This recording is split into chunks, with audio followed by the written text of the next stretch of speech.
Hey, editing Chad here. Before we get into it, the lead actress's name is Lily Gladstone. I kept saying Goldstone for whatever reason. I do apologize for that. Her name is Lily Gladstone. All right, here's the review. Chad here, one half of the We Used to Talk About This at Work podcast with an advanced review of Killers of the Flower Moon. So before we get into it, just want to say if you're listening to the audio version, please like, subscribe, leave a review, all things of that nature. If you're watching on YouTube, do the YouTube things. Also like and subscribe and leave a comment. We love engagement so much. Also, doesn't matter which way you're experiencing this review or our content as a whole, tell your friends. Maybe they think we're funny. Who knows? Anyway, we're talking about Killers of the Flower Moon, Martin Scorsese's latest film. It is the film adaptation of the 2017 book by David Grannon of the same name. And it is a nonfiction book and movie about some events that actually happened where in the early of 20th century, the Native Americans in Osage County, Oklahoma, the land that they were designated for their reservation had oil on it. So as a result, they got very rich.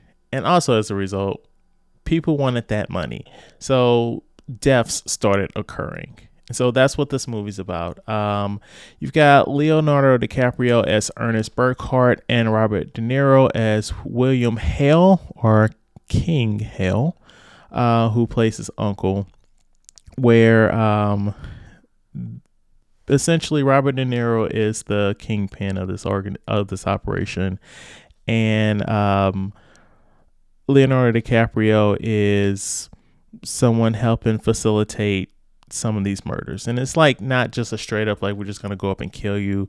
It's more of like very calculated, because essentially what Leonardo DiCaprio's main role is to get in good with Molly Burkhart, played by Lily Goldstone, and infiltrate her family. He ends up marrying her, and her sisters slowly start dying, and her mother as well, until it's just them left. And this actually happened, so it's like, yes, spoilers, but not really.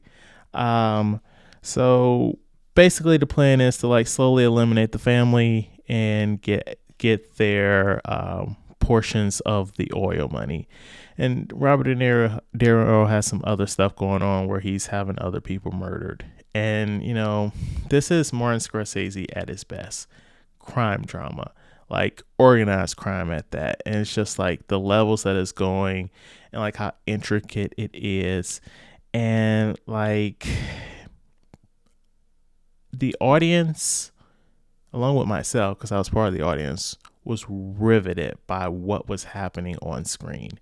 Like the acting is top notch from these three leads. Like I've never seen Lily Goldstone in anything, but like she brought it. Like she was toe to toe with Leonardo DiCaprio and Robert De Niro, and it's like I just want to see her in so many things going forward.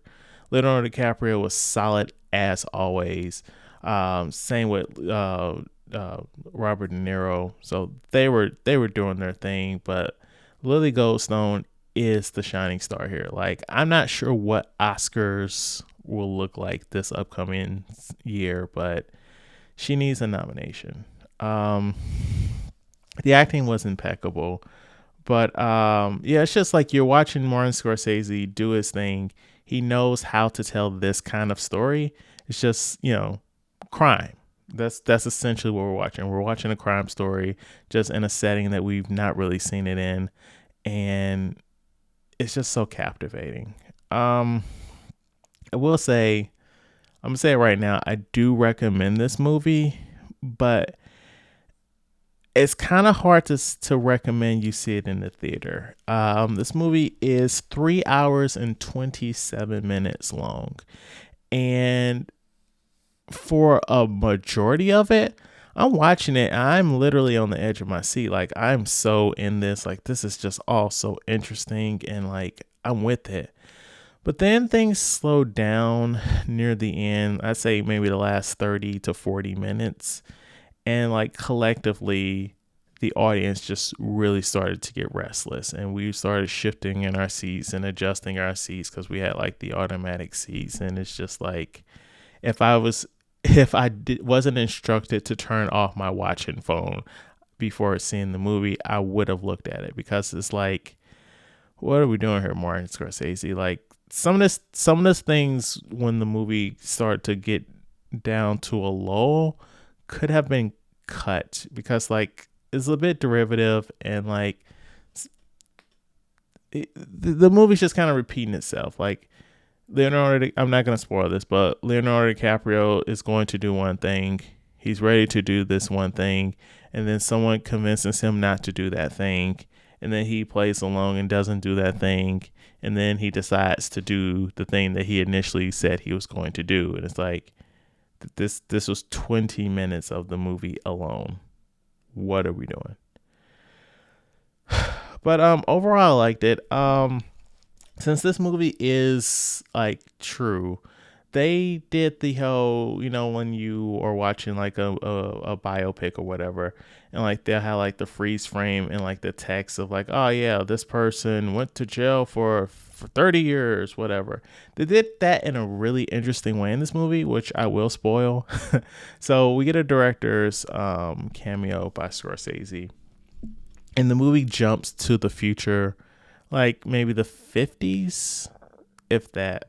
And it's like you're watching like a radio play, and they're like retelling the events of the murders, like with a live audience during a radio play, and they tell like what happened to the real people um, later in life, like after the story ended that we watched. So that was really cool. Yeah, Killers of the Flower Moon, excellent movie. Scorsese still has it. So epic. The acting is top notch all around. Like I don't feel like anybody in this movie didn't give 110% acting wise. Um, the time is rough. It was just like I don't know if I could recommend this movie to be seen in the theater, because it was rough near the end.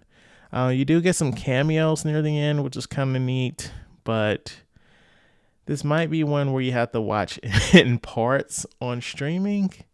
I mean, like the first 2/3 of it, you're gonna be on the edge of your seat. Like you won't even realize time has passed. But like that last part, it was rough times. But overall, I recommend this movie. On Letterboxd, I gave it a 4.5.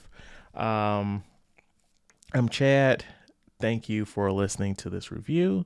Once more, if you're listening to the audio only version, subscribe, like, forward this link to a friend. If you're watching on YouTube, like, subscribe, leave a comment. What is your favorite Leonardo DiCaprio movie? How about that? I were to go, top of my head right now, probably The Departed. I mean, if we're staying in that whole Scorsese kind of frame of mind, because I feel like they've done at least 3 together. But I'm rambling now. See this movie, maybe not in the theater. If you got the time, see it in the theater. But I wouldn't recommend it. But yeah, I've been Chad. Thank you so much.